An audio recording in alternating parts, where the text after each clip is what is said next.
pang sports or touring na motorsiklo, panalo na tayo dito.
Sa mga kukuha ng motorsiklo ngayong 2025, alam ko nasa top list nyo po ang dalawang motorsiklo na to.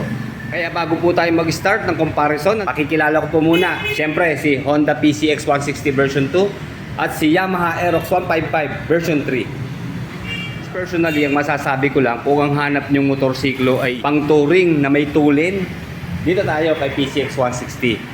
At kung pang sport naman na maporma, siyempre kay Aerox version 3. Pero linawin ko lang mga riders, wala po tayong brand war dito. Alin man po ang makuha nyo sa dalawang motorsiklo na yan, panalo na po tayo. Pero kagaya nga po na sinasabi ko, kahit aling motorsiklo po ang magustuhan nyo dyan, kung hindi naman swak sa inyong budget, ay hindi rin natin makukuha, di ba? So ito po ang kanilang updated na price ngayong August 20, 2025. Bali dito po ito sa Motorlandia, Santa Cruz, Laguna ha. Nga pala mamaya, isa-isahin natin yung mga available na units nila. Marami pa po dito na mga units na bago mga riders. So. Okay, dito na po tayo sa kanilang cash price. Dito po sa PCX 160 Standard, meron po siyang cash price na 137,400 pesos. Then, sa down payment po, 20,000. At 5.6 po siya sa 3 taon na monthly installment. At dito naman po sa Aerox Standard version 3, 125,900 po ang kanyang cash price. And then, 10% po yung kanyang down payment. So, 12,590 po siya mga riders. At sa 3 taon po, 5,570 po ang kanyang monthly installment. Then pareho po silang may rebate na 200 pesos. Dito lamang po yan sa Motorlandia, Santa Cruz, Laguna. So meron po silang price difference na nasa 11,500 pesos. So yun po, lamang nga po ng 11,500 pesos ang PCX 160. Dahil 160 nga po ang kanyang displacement, 155 lang po dito sa Aerox version 3. At dahil mas mataas nga po ng 11,500 ang PCX, sigurado po pagdating sa max power niya and torque, mataas din siya. Dito po sa Honda PCX 160 na standard, meron po siya maximum power na 15.8 horsepower at 8,500 RPM and 14.7 Nm of torque at 6,500 RPM. Pagdating naman po sa Aerox 155 version 3, meron po siya maximum power na 15.2 horsepower at 8,000 RPM and 14.2 Nm of torque at 6,500 RPM. So hindi naman siya kalayuan pagdating sa max power, di ba? Pero sa experience po natin mga riders dahil tayo po ay user ng Aerox version 2, sa arangkadahan po talaga maaasahan natin ang mga Aerox na motorsiklo. Pero sa tuluhan, dito naman panalo sa PCX 160. Sa manufacturer's claim, nasa 118 km/h po ang top speed ng PCX. Pero sa actual use, may mga nakapagpaabot po na mahigit 120 km/h. At 120 km/h naman po ang top speed nitong si Aerox version 3. Pero sa mga naka version 3, comment down below naman po kung anong inyong actual na top speed. Pero paalala lang mga riders, wag po tayo mag top speed sa mga pampublikong kalsada. Siguro dun sa racing track lang or kung may mga libreng kalsada, dun na lamang po natin gawin. Pero alam nyo mga riders, yung maka 100 km/h tayo sa ating motorsiklo ay panalo na. At isa pa pong reason kung bakit medyo mataas ang presyo dito po sa PCX, malaki po ang kanyang fuel tank capacity, nasa 8.1 liters. At dito naman po sa Aerox Standard version 3, nasa 5.5 liters pa rin po. Then sa fuel consumption, panalo rin dito sa Honda PCX 160. Ayon po sa manufacturer's claim or sa WMTC test method, pumapalo po ito ng 46 km per 1 liter na fuel consumption. At sa manufacturer's claim naman po ng Aerox version 3, nasa 40 kilometers per 1 liter. Sa looks, sa inyo ko naiiwanan ng desisyon mga riders. Kasi meron po tayong iba't ibang perspective pagdating sa kanyang physical appearance. May maganda sa atin ang Aerox, pero sa iba mas maganda naman ang tingin dito sa PCX. Anyway, alin man po ang makuha nyo talaga dito sa dalawang to, gwapong-gwapo na tayo. Standard version, pareho po silang may tatlong kulay na available. Dito po sa PCX, white, red at saka black. At dito naman po sa Aerox, meron po siyang blue, sky blue at saka black. And then sa lighting system, panalo po tayo sa dalawang to. Dahil pareho na po sila naka all LED. Magkaiba lang po sila ng design pagdating sa DRL. Mas mahaba po dito sa PCX. Ayan, letter B shape siya dito sa gitna. Tapos kadugsong na po yung kanyang turning signals. Ayan, mataas din ang level niya mga ka-riders. Naka-vertical na po yung kanyang pwesto. And then naka-split type na rin po ang kanyang headlight. Sa version 1 po kasi isang buo siya eh. At dito po sa version 3 ng Aerox, split type din po siya na naka-projector lamp na square. Ayan, split type na rin po siya mga riders ha. And then maiksi na po yung kanyang DRL. Hindi katulad dati, mahaba rin po ito sa version 2. And then ito mataas na rin yung pwesto ng kanyang turning signals na LED. Unlike dati, nandito sa baba yun mga riders. Sa taillight mga riders, dito sa Aerox version 3, mapapansin nyo naman medyo mataas ang kanyang pwesto, di ba? At inspired na sa R1 ng Yamaha yung kanyang taillight. Medyo sniper na rin ang pormahan. Then nakabukod na po yung kanyang turning signals na flexible. LED lahat yan mga riders. At dito naman po sa PCX 160 magkakasama na sila sa isang pwesto. So para siyang letter X dito sa tail. Nandito po sa bandang baba yung kanya pong LED na turning signals. Ito po sa taas yung pinaka stoplight niya. At ang kanya naman pong taillight ay nandito sa gitna.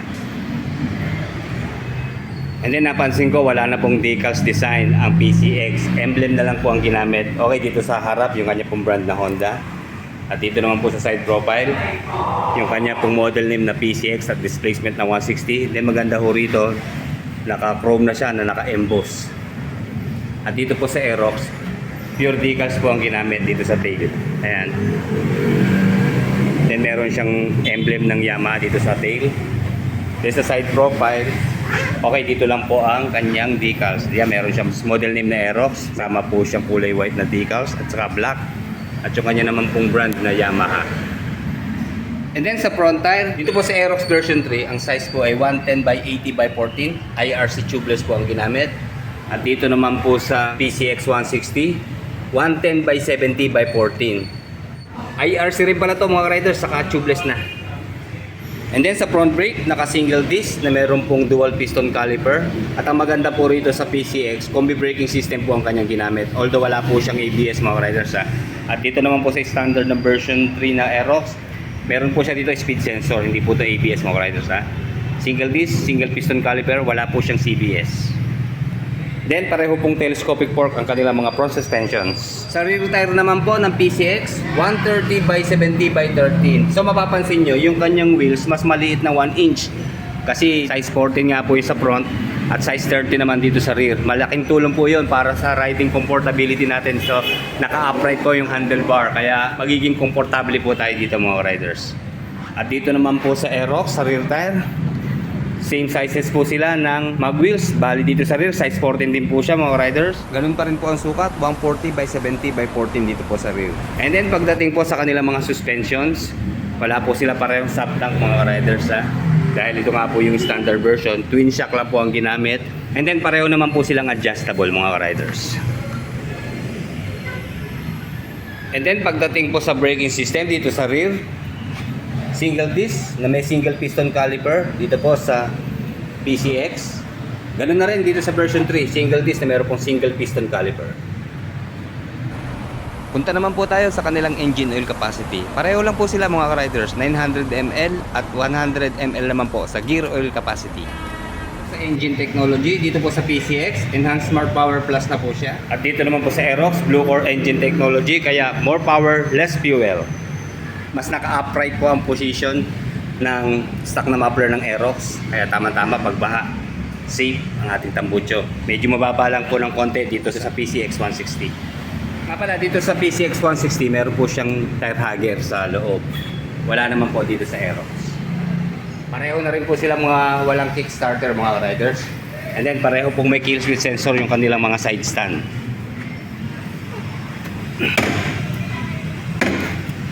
Mas mahaba po ang footboard ng PCX dahil pang touring nga po to. So mas priority po dito yung relaxing or comfort ng rider. Medyo maiksi po sa Aerox. So may sasuggest ko yung mga 50 above siguro dito tayo. At mga below 40 dito naman sa Aerox. So bahala na kayo mga riders kung alin ang talagang personal nyo dyan. Sa ignition system, syempre lamang po dito sa PCX dahil naka smart keyless na po siya mga riders. At manual key pa rin po dito sa Aerox version 3. Then pareho pong nasa left side yung kanilang mga packet. Dito po sa PCX, kasama na po yung charging port dito sa loob. Ayan, pasok naman po dito ang cellphone. And then ito po yung kanyang Type-C ready na charging port.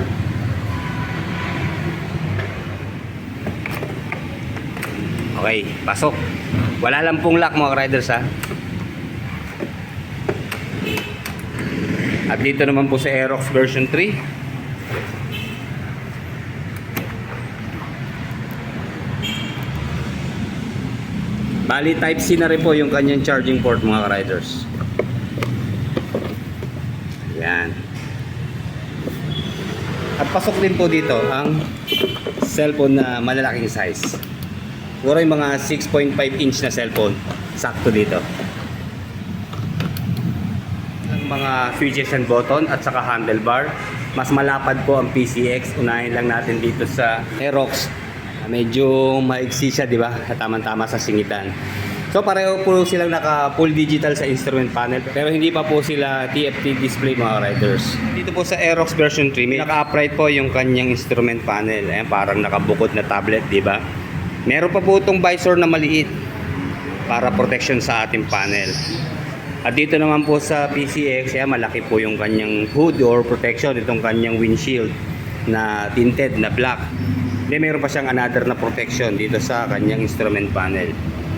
So sa instrument panel po ng PCX, mas stylish po siya.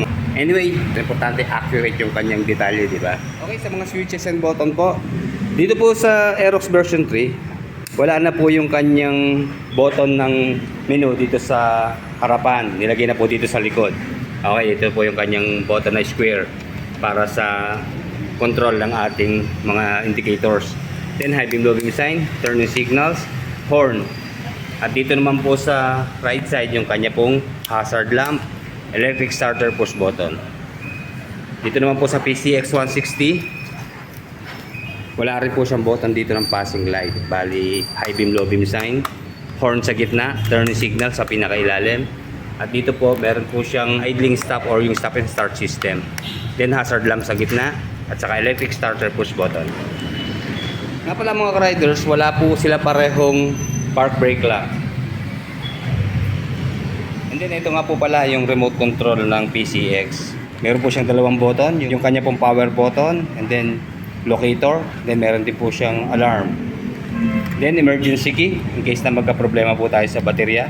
And then sa footrest po, mas malapad po dito sa PCX. And then dito naman po sa Aerox, medyo payat lang siya, pero pareho po yung aluminum. And then dito na tayo sa upuan. Sa kanila pong mga seat cover, napansin ko lang medyo mas madulas po dito sa Aerox. Magaspang naman po dito sa PCX, pero pareho naman silang quality. Kaya makakapal po ang kanilang seat cover. Then lamang naman po sa mga stitches itong si Aerox na naka double stitch po siya mga riders. So then yung kanya pong shape, ayan, malalim din mga riders, para camelback type seat na rin. So ganun din po dito sa PCX, malalim din po yung tapas. Pareho po silang nakahulma sa ating hit at quitan. Single stitch. Then one tone sila pareho mga riders. Parehong kulay black. Okay, sa kanila pong mga U-box. Kaya mahaba po ang U-box ng PCX. At mas malalim naman po ang U-box ng Aerox version 3. So sukatin natin para ma-prove natin kung pareho ba silang kayang mag-fit ng full face helmet. Okay, unahin natin dito sa PCX. Check natin kung pwede yung gantong pwesto Hindi ho pwede mga riders So balik ta rin natin. Yun. Yun, ganun pala ang ayos.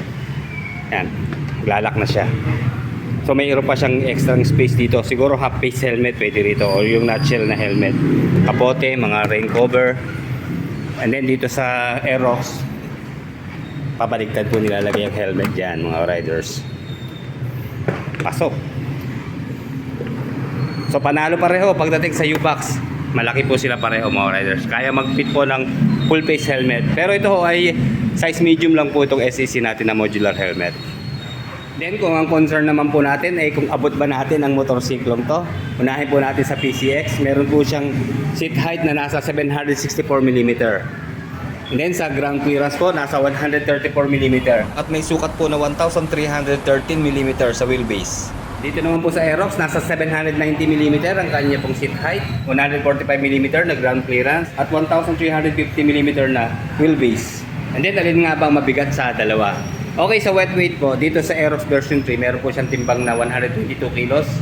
At dito naman po sa PCX standard, meron po siyang timbang na 132 kilos. 4-stroke, single cylinder, 4-valve, single overhead cam, liquid cooled, fuel injected. Nagkatalo lang po sa displacement, 160cc po dito sa PCX at 155cc naman po dito sa Aerox version 3. Pareho kong porsyonada ang dalawang ito. Kaya kunin na natin pareho. Like, comment, and subscribe sa ating channel. Salamat po.